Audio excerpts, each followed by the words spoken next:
Hi everyone. So you're looking to start sharpening your knives with whetstones and upgrading from something like a pull sharpener, which is fine, or you want to upgrade from something like this, which these work great too as well, but nothing is ever going to get your knife as sharp as whetstones. Now there's a couple different kinds of whetstones. These are stones. There are diamond ones that you can use as well. Ideally it's the same process for both, but I'm going to walk you through what I use, what I like, and how I do it. So let's jump right in. Alright, so the first thing you're going to need, as silly as it sounds, is you're going to need a towel. You don't want to sharpen on your cutting board because you can see this is dirty. It's got all kinds of metal shavings and you get the water and everything from your sharpening stones on here. You don't want to get that in your food, so don't do this on a cutting board, just do it on your table.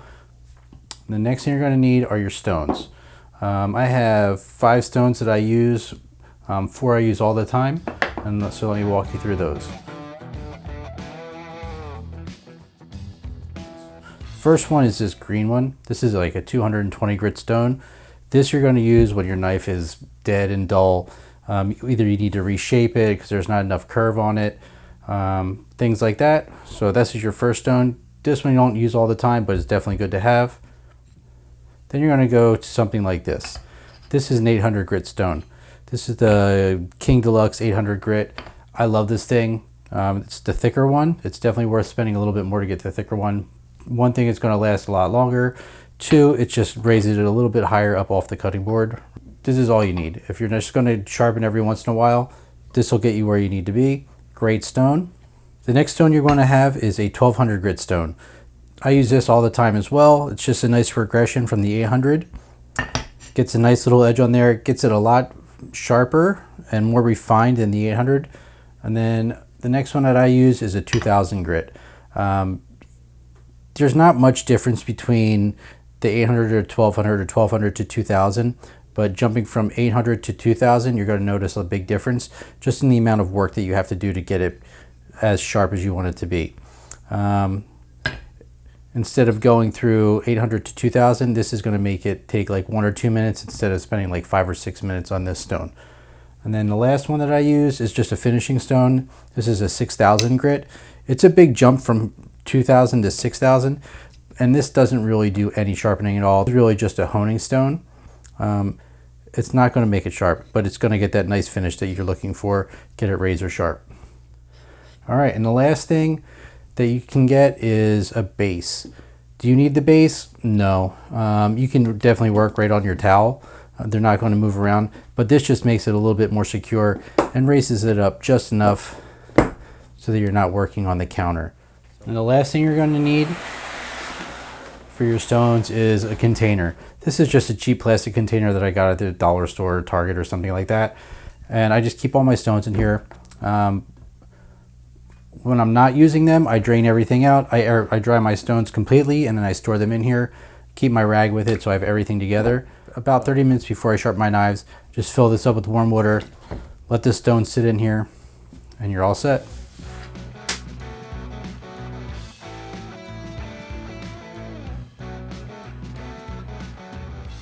So the first thing we need to do is figure out how to get our angle. And the cheap way that I found is just take 2 pennies, put them there, and rest your knife there. And that's going to give you an idea of what you want your angle to be. All right, so let's get this set up. So first what we're going to do is have our towel down here.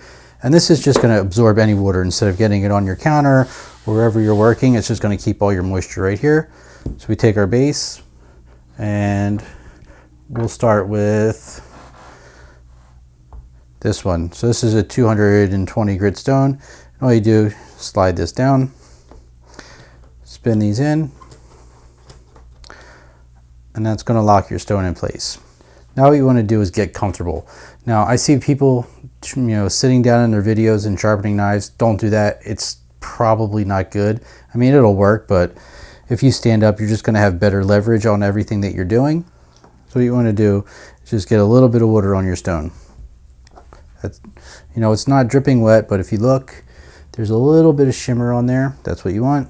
And it's going to soak into the stone as you go, so you're going to keep needing to add more water to it. And then you want to start like this. Start at your tip and go all the way down.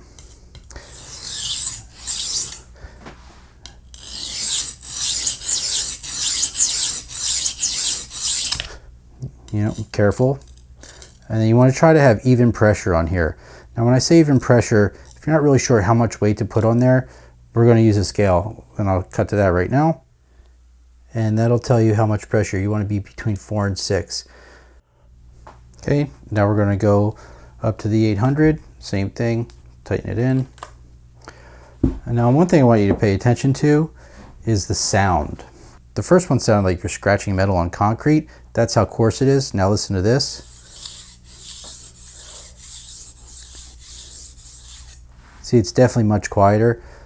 That's what you're looking for. Now, when you're sharpening, don't be afraid to move around and get comfortable. It's all about making sure that you're getting your arms in the right position so where you can hold that angle all the time.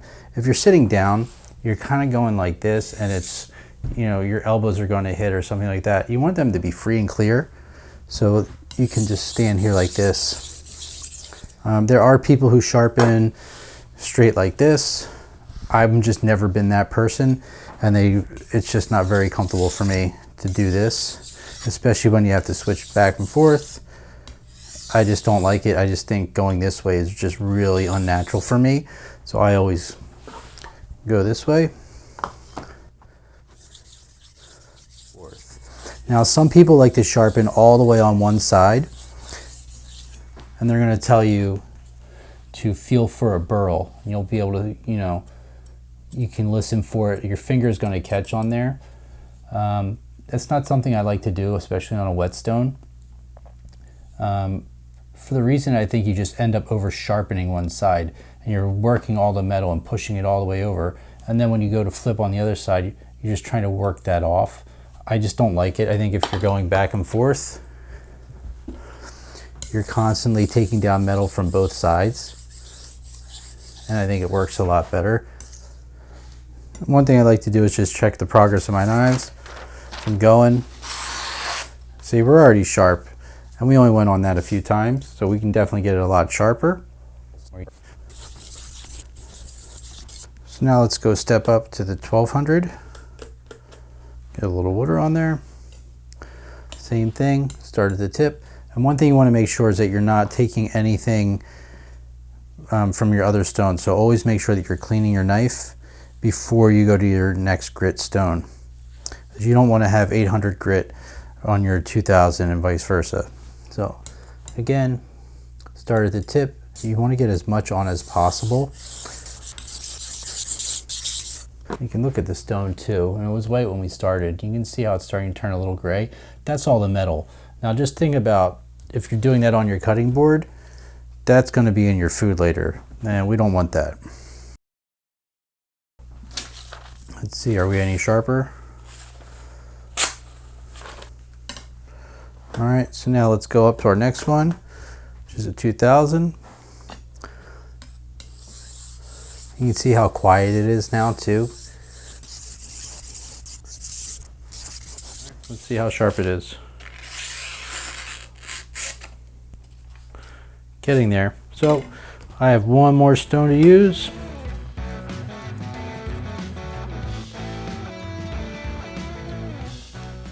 All right, let's see how sharp it is.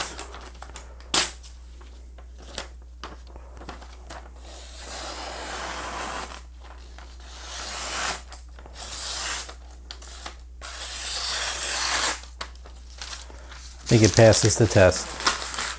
So the real test for me is always going like this.